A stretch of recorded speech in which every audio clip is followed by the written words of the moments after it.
up, guys? We're back again. We got this E55 in here today for a bit of a unique problem. First time I've really seen somebody with this, but they said that while they were driving, the whole wheel fell off. So you have 1, 2, 3 of these lug bolts still stuck in the hub. That's what I'm going to be working on, is trying to get these out so that we can put 1, 2, 3, 4, 5 new lug bolts in there and put the wheel back on without it having to fall off again. I've heard of this problem happening before, but from what I hear, it's more so just because of the bolts are really old. So if you see your bolts rusted or just looking like they need to be replaced, it's probably a good idea to replace them so that you're not stuck on the side of the road sitting on your rotor. Let's get into this. We'll see what it takes. Hopefully it doesn't take too much. Up and out of the hub. I just wanted to show you guys how I exactly do that. Not really about giving secrets out, but I figure this is a pretty simple tool. This right here is just a screw extractor, and it's basically reverse tipped, so that way once you drill in that pilot hole, which you see right there, once I put this drill bit and I spin it backwards, it catches it.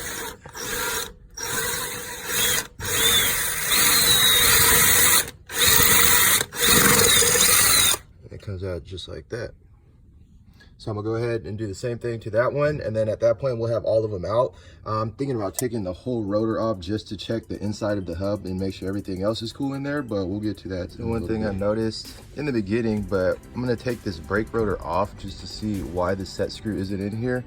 I'm guessing that might have added to this problem, but I have this one last sheared off bolt stuck in here, which is kind of giving me a little problem, so that taking off this hub will give me a better access to getting this out. So we got the rotor off, and once I got the rotor off, I was able to check out why the set screw wasn't there. And if you look closely here, you can see that someone tried to drill it out, but obviously the old set screw originally was broken and snapped off, but no one took the time to take that out so that you could put the new set screw when they did the brakes.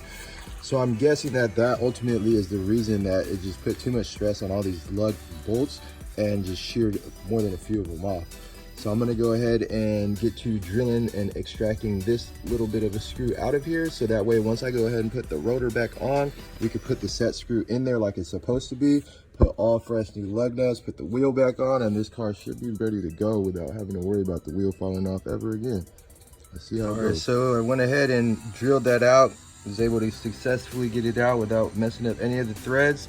So now that we got all of those sheared off lug bolts out and that set screw, I'm gonna go ahead and get a new set screw, put the rotor back on there, and throw this caliper and all the rest of the brakes, so then we can throw the wheel on and see how it does. Get that little set screw bolt out. It was broken off earlier, I showed you. So now with the set screw removed and all the rest of those broken up lug bolts, I can now go ahead and put this rotor back onto the car, throw the caliper back onto the car, and then put all new lug bolts, bolt the wheel up, and it should be ready to roll. So now we got everything back together, got the caliper on there, and we even got that set screw that we were missing originally. So hopefully now with this set screw in there like it's supposed to be, you're not gonna have the sheared up lug nut problem again. All we gotta do now is just throw the wheel on with a fresh set of bolts, and it's ready. So we got everything back together. We drilled out 3 of the lug bolts. We also had to drill out that one set screw. Once we put everything back together with those new lug bolts in there, everything tested out, no weird vibrations or anything like that. So I would probably say that the reason that this wheel fell off in the first place was probably only because of that set screw. So next time you do your brakes, you change your rotors, make sure you put that set screw on.